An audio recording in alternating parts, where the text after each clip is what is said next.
Votre nouveau rendez-vous sur BFM Paris, un rendez-vous qui vous est entièrement dédié. Bonsoir Paris, à votre service pour répondre à toutes vos questions, vous conseiller, vous accompagner. Bienvenue Thomas, ce mercredi, place à la santé. Bonsoir Marguerite et bonsoir à tous, un infoservice comme tous les soirs sur BFM Paris avec les thématiques qui vous concernent. Chaque jour une thématique différente, après le sport lundi, l'économie mardi, l'emploi le mercredi, place effectivement aujourd'hui à l'actualité de votre santé. Et si en cette rentrée vous avez pris la bonne résolution d'arrêter de fumer, eh bien on va vous aider avec notre invitée Corinne Saillet. Bonsoir, bienvenue sur ce plateau. Merci. Vous êtes hypnothérapeute et cofondatrice d'un tout nouveau centre qui vient d'ouvrir dans le 2e arrondissement à Paris, le Centre européen d'arrêt du tabac par l'hypnose. Je veux dire, c'est tout nouveau, l'inauguration a eu lieu hier, on est pile dans l'actualité.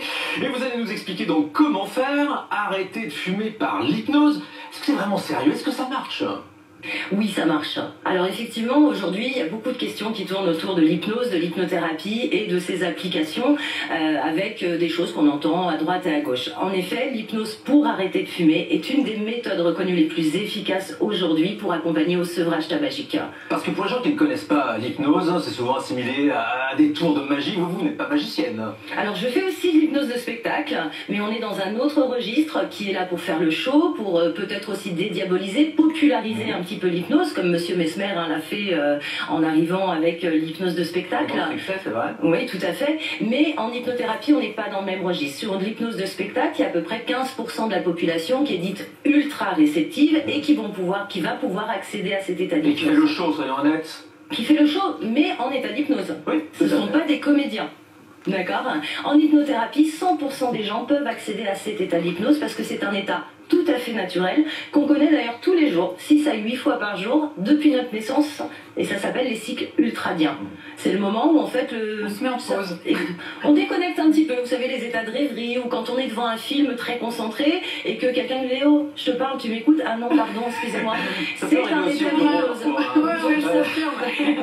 Donc c'est un état qui est complètement naturel, et c'est un état d'hyper-détente. Alors on va détailler votre méthode pour arrêter de fumer. Vous allez me dire comment se passe une consultation chez vous. Tout d'abord, on prend contact donc avec le Centre européen d'arrêt du tabac par l'hypnose avant même d'avoir une séance de programmée. Tout à fait. Alors soit un contact téléphonique, soit par une centrale de réservation sur Internet. Doctolib, ce genre de site. Exactement, celui-là même, Doctolib.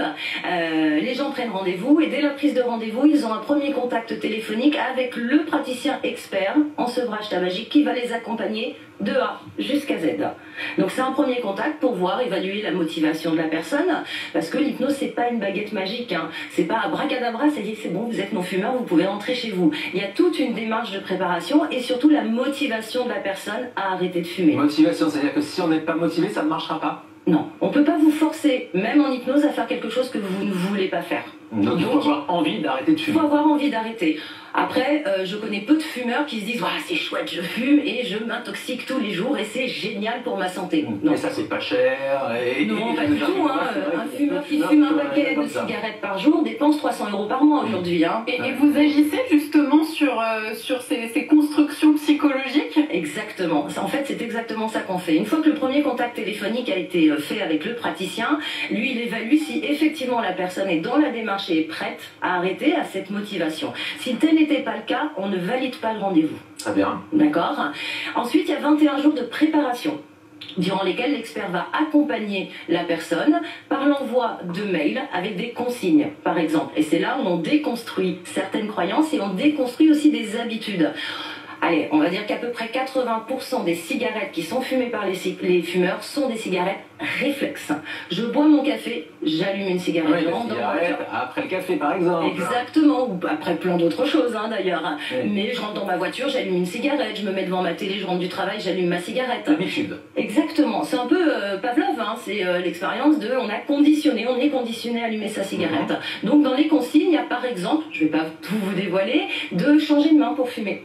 Un fumeur a une main privilégiée, hein. Quand on est droitier, c'est souvent la main droite, main gauche. Donc déjà de changer chaque cigarette de main, ça permet au niveau du cerveau de changer les habitudes. D'accord. Dans les autres consignes, donc je vous disais, il y a 3 mails. Dans le deuxième mail, par exemple, on va demander au consultant de faire quelques exercices. 5 minutes maximum par jour. Hein, des exercices sportifs? Non, pas du tout. Et pas d'arrêter de fumer non plus. Hein. Pendant les 21 jours, ça serait un petit peu facile qu'on dise aux gens d'arrêter. Non, par exemple, de la respiration. respiration, ce qu'on appelle de la cohérence cardiaque, savoir comment s'oxygéner. Ça prend 5 minutes et ça détend. Ça va être par exemple d'écrire ce qu'on va s'acheter, ce qu'on va s'offrir. On parlait d'argent tout à l'heure. Hein. Quand on économise 3 600 € à l'année pour un consommateur, ça fait un beau voyage. Hein. Quand on va pouvoir voyager tranquillement, hein, on va pouvoir s'offrir un beau voyage ou faire plaisir à ses proches. Donc c'est aussi une projection qu'on amène à tout faire. ça, on est dans la préparation. Et après donc cette période de 21 jours, on vient donc au Centre européen d'arrêt du tabac par l'hypnose et on se retrouve face à un hypnothérapeute qui va nous hypnotiser. Exactement. Alors il y a 2 heures de séance. Ce sont 2 heures pendant lesquelles il y a une alternance entre discussion, hypnose conversationnelle, hein, parce qu'en discutant on peut aussi passer des messages à l'inconscient, et puis ensuite des séances, 2 séances d'hypnose, d'accord, qu'on appelle nous les séances fauteuil.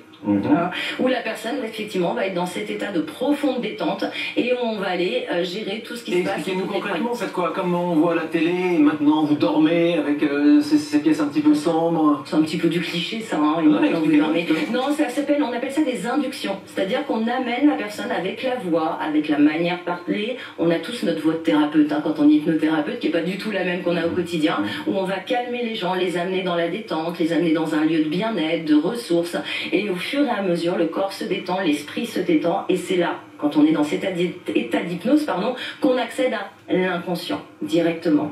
Et là, on va lui transmettre des messages, des suggestions, des explications. On va déprogrammer certaines habitudes, certaines croyances, avec tout un processus particulier qui balaye toutes les craintes et toutes les habitudes du fumeur. Quelles sont-elles, ces craintes?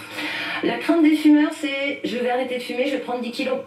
Ouais, par exemple, hein, alors que ça n'est absolument pas une fatalité, puisque dans la séance d'hypnose, on va éviter la compensation.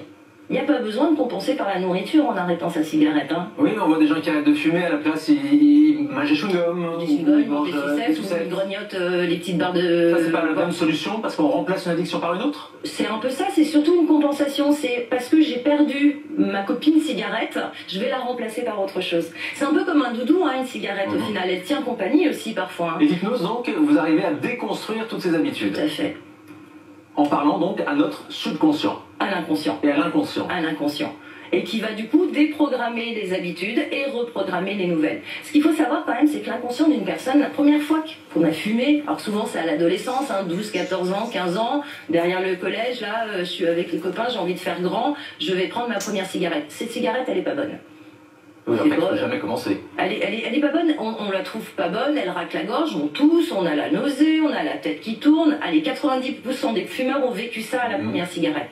C'était un message que l'inconscient a transmis pour dire attention, danger. Tu es en train de faire quelque chose qui n'est pas bon pour ta santé. Donc avec votre méthode, on va retrouver cette sensation. Et ben voilà, on va remettre ça. Parce que l'inconscient, au fur et à mesure, il a changé d'avis, il s'est dit ah oui, mais finalement, ça lui fait du bien la cigarette. Ça le détend, ça le déstresse, donc il vaut mieux qu'il la garde.